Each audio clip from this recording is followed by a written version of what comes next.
This is synchronicity. This is synchronicity. This is synchronicity. This is synchronicity. This is synchronicity. This is synchronicity.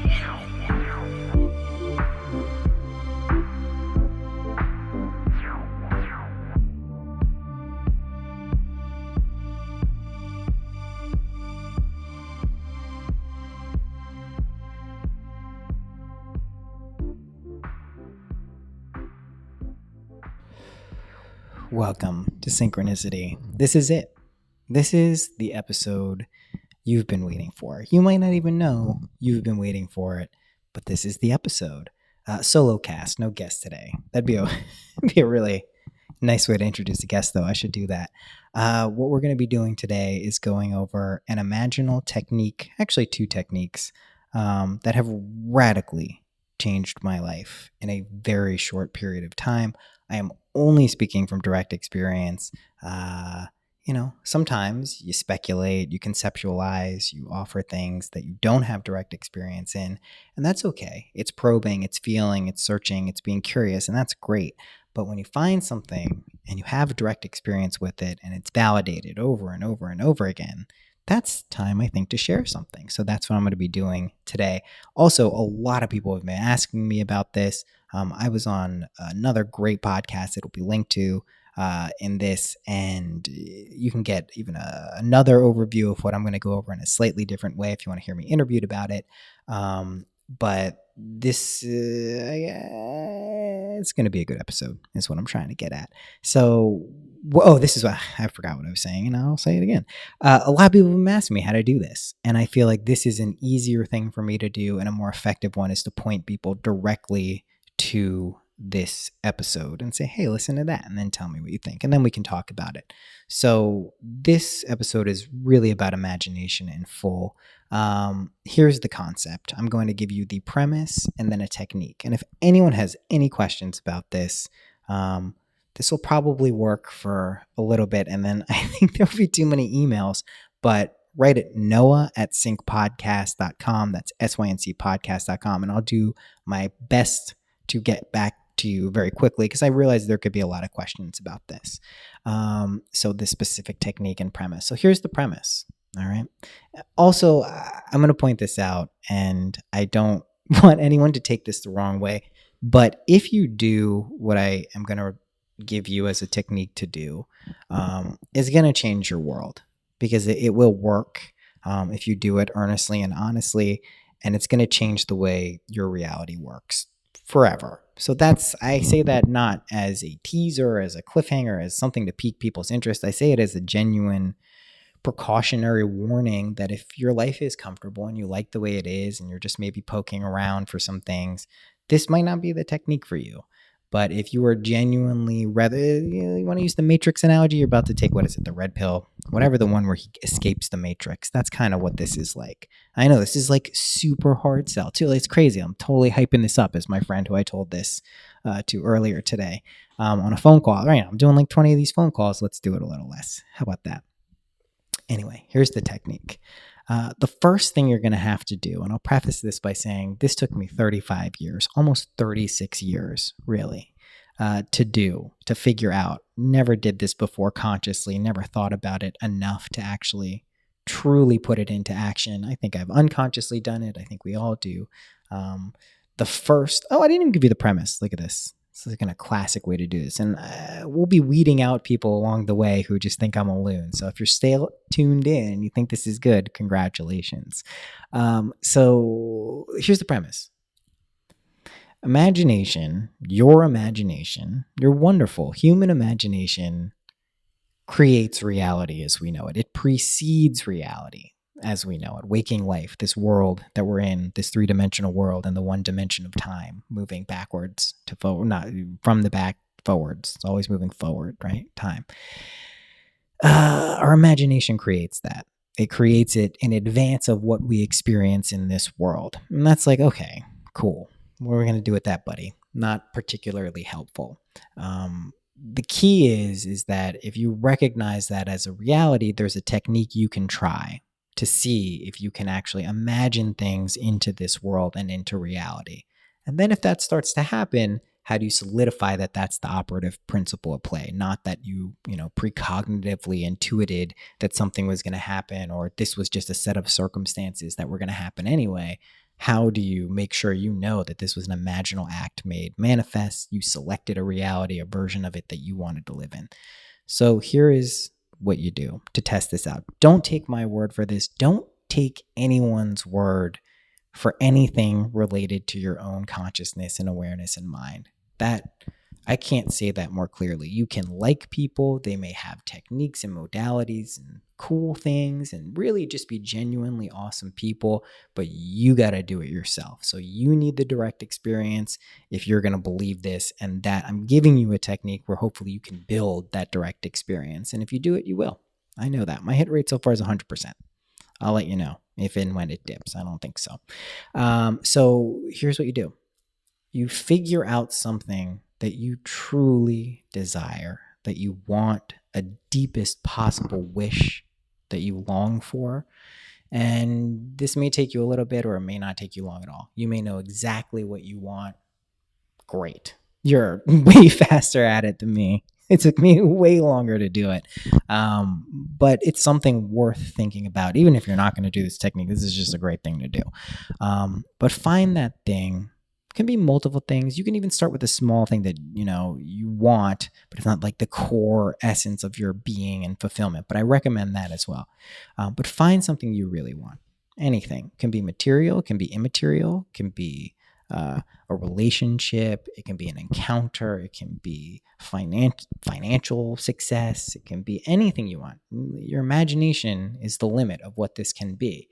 And you're going to pick this thing, and you do this at any point. Just think about it. This is just a good thing to do in general. And then what you're going to be going for is essentially you're going to go into a drowsy state bordering on sleep, right? So a really good time to do this is when you're going to sleep at night.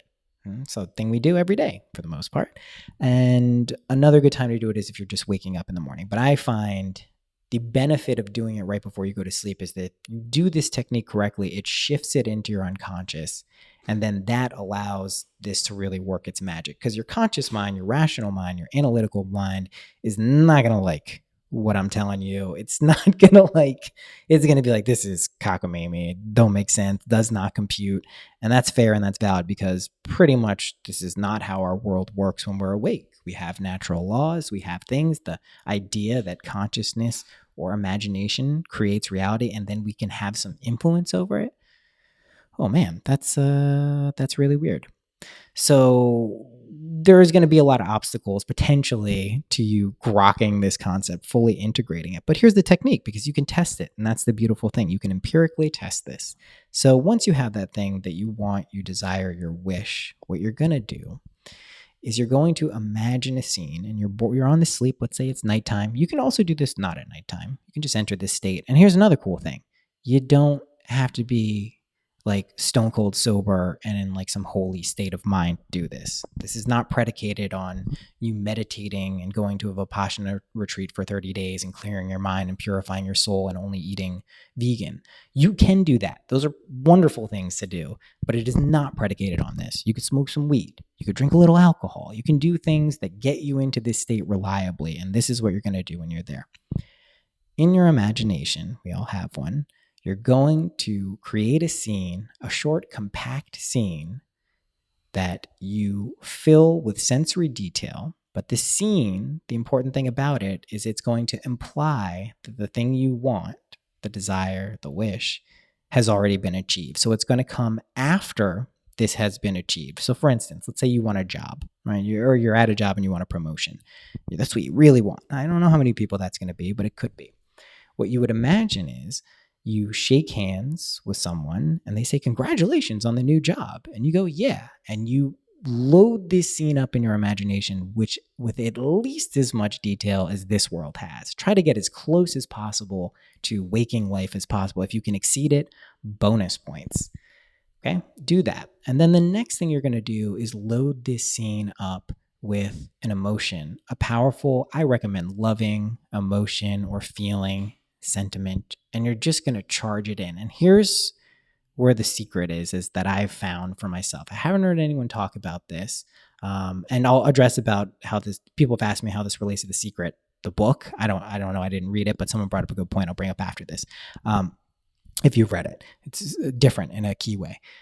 So once you have the scene, but this is the real juice of it. When you load it up with this feeling, if you also load into the scene that you imagine this thing into existence. So let's say you imagine that you were going to get a promotion. We'll stick with this example. There's the handshake.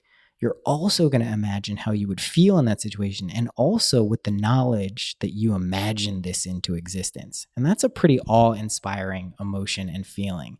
It's like a miraculous occurrence that you've entered this dream, this waking dream we call life.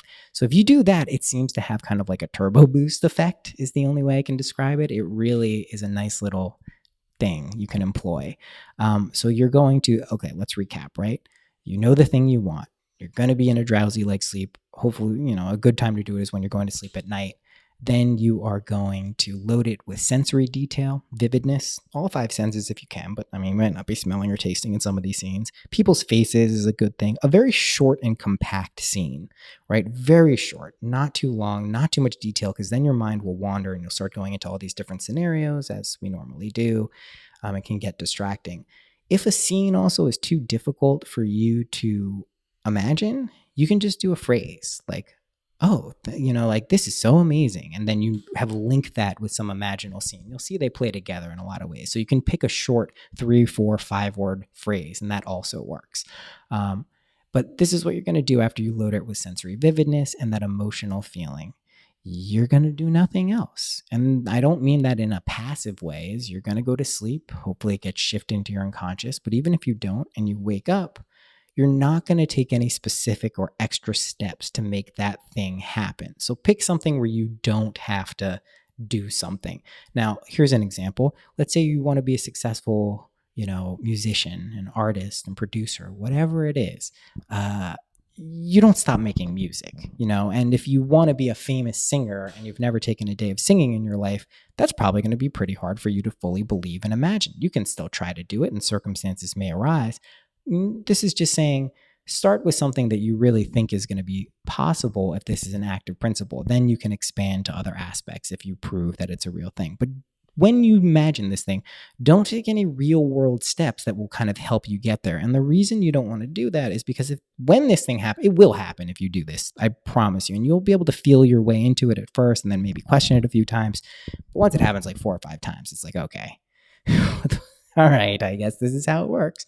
But you don't want to go back if you took these little extra steps and say, oh, well, what happened anyway? It happened because I did X or Y or Z, and that led to this. Don't do that, because that is going to let your rational mind, your analytical mind come in and say, oh, this is why it happened. Of course, this nonsense about imagination creating reality doesn't make any sense at all. So that's important. So that's the technique. Now, this is what will happen when you do this. For real. I'm not making this up. Some crazy set of circumstances. First of all, synchronicities and things like that, stuff we like to talk about on the show, high weirdness, will just start multiplying like crazy. I know this from running a show called Synchronicity. It's just a phenomena. You talk about synchronicity, you do things like this, you alter reality, you alter your consciousness. It's incredibly powerful. And I will give specific examples in the coming weeks, in episodes and of things I've used it for. Some of them are still actively going and pretty fucking nuts. And we'll probably continue to go based on what's going on. And I think that will help you, but I don't want to lure people in with promises of what's happened to me. I want you to try this for yourself and see if it works for you. But what will happen is a crazy set of circumstances will materialize in this world, and that thing and that scene you imagine, you will walk into it. Now, this is an important point. Don't settle for a halfway picture of what you imagined. Don't settle for that. What you imagined, that wish and that thing you imagined that implied something has already happened, that specific scene, you can be like a shade or 2 off. But if it's substantially different and it's not totally right, keep going. Don't settle, because then you're going to basically start putting the responsibility outside of yourself, which is not what this is. And we'll get into the metaphysical concepts and how this works, and why this is an operative principle and what it really means. Maybe in this episode, maybe in another one, maybe in the next one. But here's another technique you can use. So this is based off of the idea that we experience time one-dimensionally, and that's it, right? It moves forward from the back, past is in the past, but then we can go in our heads and minds and all this cool stuff, and that's kind of where the secret is here that we can use, this little technique. But my general impression from psychedelics and some extended periods of synchronicity is that time really is kind of like this nexus point where all things exist and emerge from, and our particular senses filter it into this experience so we can function in this world. And it's great for that reason. And no one is going to deny that time doesn't move backwards to forwards. But I also think it moves in a lot of different ways, and we can access different states of consciousness and have powerful impacts on our health, our bodies, our emotional states, psychological states, by using this kind of quantum property of time. So here's what you do. Let's say you've had a traumatic experience in the past, or something you didn't handle well, or just something that went terribly wrong, or even a piece of bad news. You can do the same exact technique that I just recommended, but rewrite the scene. Now, what's not going to happen is let's say you got in a huge fight with someone and you do this technique. They're not going to, you're not going to go to your friend or whoever it was, family member, and say, hey, remember we had that fight? And they'll be like, what are you talking about? We never had a fight. That's not what I'm saying. But if you rewrite this traumatic situation, you will internally start to see your state shift going forward, and you will also receive external validation that there's been some real healing and integration of these traumatic experiences and how you would have liked them to go, or known they should have gone if you handled it better or the other person did. That's really powerful, because a lot of times what holds us back the most are the things that have happened to us that we believe to be true, right? The general principle with all of this stuff is that we move through states of consciousness, and that if we get stuck in one where we feel that we're a certain way, it can be really hard to get out of it. And if you think about things like depression and anxiety and even mental illness, which is a broad spectrum, people get stuck in these states that are out of sync with what we call normal reality and culture, where they feel some particular thing and really don't know how to get out. And there are a lot of different ways that people use to get out, in a lot of different modalities, from, plant medicine to allotropic drugs in the psychiatric profession, to sound healing, to acupuncture. I mean, yoga, you name it, kirtan. There's almost endless amounts of ways that we can try to heal ourselves, and all of them are valid, right? But this is something that I have found is incredibly valid, because this is what is going on in this reality. The truth is, as I experience it, is that people are doing this, including myself, and have been doing it, whether they know it or not. If you know that it's going on, you can exercise some degree of control. And I want to make one broader point that I was talking to with my mom about today. She really is a fan of Vipassana meditation and mindfulness in general, and metta, loving kindness. And those are great practices. But I think a lot of the Buddhist teachings in the West, and a lot of the Vedic teachings that have come from the East, have been really misrepresented in the Western culture. And I think we see this very clearly happening in a lot of these organized kind of organizations like Shambhala, and where there's some very good people, but a lot of these Me Too situations, which I heard about with Juliana not too long ago, Juliana McCarthy, there's some fucked up shit going on. And we're seeing kind of this, it's not the perfect solution to everything, like most things in life. But the root of what I'm talking about is that I think when it relates to desire, this idea of no attachment, this idea of grasping and aversion, our Western minds just didn't process it right, or it was a mistranslation. The idea, and I spoke about this with Duncan in that episode that we recently did, this idea that all desires are not to be enjoyed or pursued is, in my direct experience, incorrect. And I bet in yours too, if you think about a certain situation, when you fall in love, when you hold your child for the first time, or your children, when you have just an amazing dinner, or watch an amazing movie, or listen to an amazing song, you are fulfilled. That is a wonderful, energizing, fulfilling thing. And Buddhists and other people may say there is a karmic price to pay for that on the opposite side, and that very well may be true, but it is not always true. And I think to deny that aspect of ourselves and not investigate desires creates a lot of repression, creates a lot of psychic tension, and those things can really hold people back from being the people they need to be and were born to be and want to be and yearn to be. So this principle allows us to kind of at least investigate desires, especially if they're in, an ethical framework. This is an important aspect of this too. What I'm talking about here is what Neville Goddard would refer to as the law, and he taught two things: the law and the promise. The law basically is a neutral principle. Like, look around in the world, you can see that things aren't great for everyone all the time. And this is where we start bumping into kind of this idea of changing your reality and then looking at radical social injustices, with people of color and immigrants and all of these things. And people can tune out and say, oh, well, yeah, great. Imagine these wonderful things for yourself, straight white dude. It's easy for you. Of course, this shit manifests. What I'm saying is this is the only way we move into a reality where we actually start combating those things, which my premise is they originate in our psyches and unconscious. And that's why these things are created, is by taking responsibility for our own world, our own thoughts, noticing our reactivities. This is not wildly different than what a lot of people teach in the new age and spiritual scenes. But the truth is that if you see that this is an operative principle, that imagination creates reality, the responsibility is then 100% with you to change yours. And that doesn't mean you have to change all of your actions, but if you know you should be a better person and you can do something about it, you should. It's that simple. But pursuing desires is also something that will teach you a lot about yourself, a lot about the people around you, and is generally what I would refer to as the left-hand path, right? This is the path where you go deep into the world. It is a precarious path. It's one that should be walked. It's kind of like a razor's edge, but it is a valid way of approaching reality. So that's kind of what we're delving into. This is the law, and it's a neutral principle. This can be used for not cool things. So in terms of an ethical guideline, what I use is the golden rule and know thyself. Be clear about what you would want done to you, what you wouldn't want be done to you, and don't do that to other people intentionally, right? Don't create a situation that's going to cause harm intentionally, right? That is not a good thing to do if you wouldn't want it done to yourself.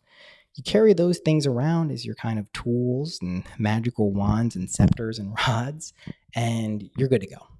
Like, the world is your oyster now. Do the things that help us kind of collectively move into a better world. That's an important thing, and that's an important aspect about this. At first, you probably play around with this thing, figure out what it's going to do for your life. A lot of people I know will probably use this to stabilize their financial situation so they can start being creative and figuring out what else they would want out of life, what they want in life. And then from there, we got to move this shit into a better collective vision for what's going on, right? The premise is that stable imaginal acts create our reality, meaning that the more people believe that we can move into a positive future and work on ourselves, the more that will be manifest out in the world. It seems crazy. It seems like the best thing to do when there's a radical injustice is to get mad, scream about it, and upset.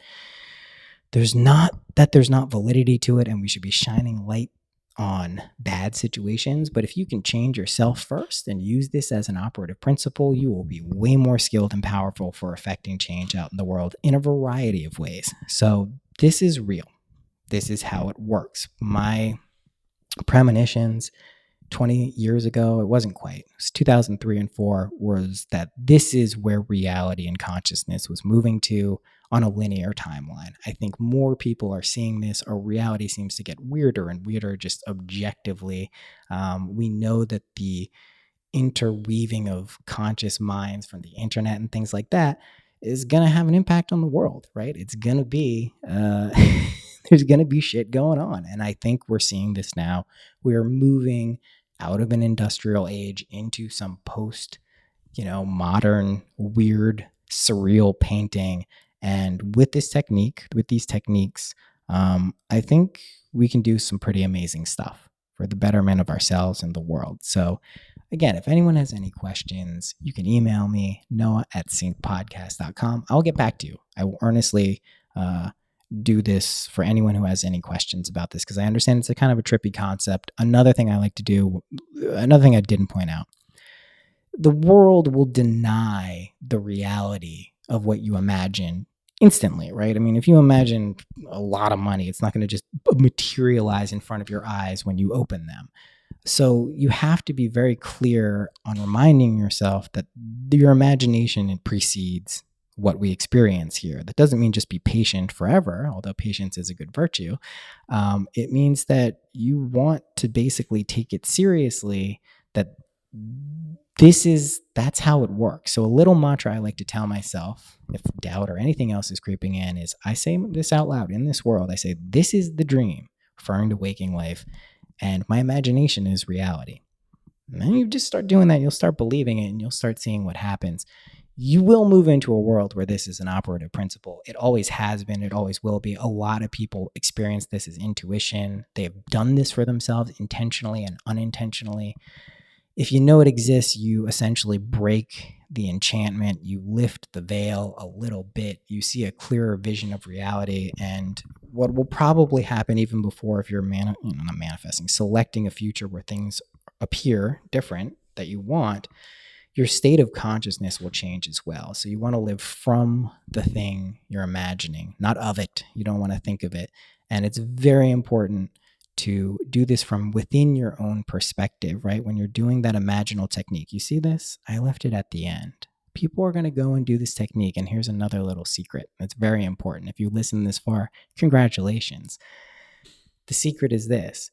When you're imagining this scene, you don't watch it like a movie, right? You don't look at it like a movie. You do it from within your own body. If you look at it like a movie, it's not the same. I don't know why. I think it's because it has to do with this being our concept or our conception of self. So if you're here towards the end, this wasn't a very long talk, but 26 minutes in, something like that, that's another really important thing. So let's do the recap at the end of the technique, right? And then the next episode, we'll go over one other one. Here's the technique. Find something you truly desire, wish, right? When you enter a drowsy, hypnagogic-like state bordering on sleep, create an imaginal scene that implies the wish is fulfilled, the desire is fulfilled. This would take place after the thing you wish has happened. Load that scene with sensory detail as much as possible. Then load it with an emotion, a loving emotion that you would actually feel in that situation. Double that by knowing that you imagined it in. So imagine yourself knowing that you imagined this into existence. Then go to sleep, feel it until you know. Sometimes it'll happen. You'll just know. You'll be like, oh shit, I just did it. Then do your best to take no additional steps to make the thing happen, and recognize that your senses, your five senses, the world, is going to deny this thing as being true, but carry it with you like you'd be carrying a child, and eventually it'll be birthed into the world without fail. I can tell you this works for anything. It's insane. It really, I've studied a lot of stuff. I've had a lot of experiences, transcendent, mystical. This is the first operative technique that has been shown to me that really, really, really works. So try it out for yourself. Don't take my word for it. At all. Again, if you have any questions, noah@syncpodcast.com. I also am offering on the site in the menu, if you want me to imagine something for you, right? If you have something, you can be specific or not specific. I'm happy to do that. It doesn't take me a long time. And we can see if that happens. If it happens, great. You can share the experience. We can have a cool podcast about it. That's it for this week. I think, like I said, I'll do another one of these with the last, technique that I know about. There's again a lot of other metaphysical components of this. You may have a lot of questions like, how do dead people fit in? What about aliens? Like, what happens after death? Does this invalidate other religious beliefs and doctrines? Short answer is no, about it invalidating things. But again, a stable imaginal beliefs create reality. So there's a high degree of malleability for that. I will say one final thing. This can get a little scary. It can get liberating. It can feel free, but it can also be terrifying, right? If you're in this kind of limbo state. What you really want to do when you're here is just recognize that it's okay. This is a very powerful kind of mind shift that you can go through, but it's a very good thing at the end of the day, and it changes just how everything works in the world. So don't forget that. Don't forget that you should have fun, bring love with you. Just try to make the world a better place, truthfully. Envision a better you that will make the world a better place. That's it. I'll see you next week on a more regular episode. But until then, it's going to be a totally different week by the time next time you hear my voice. I know that. So I'll see you next week in another reality. Bye-bye.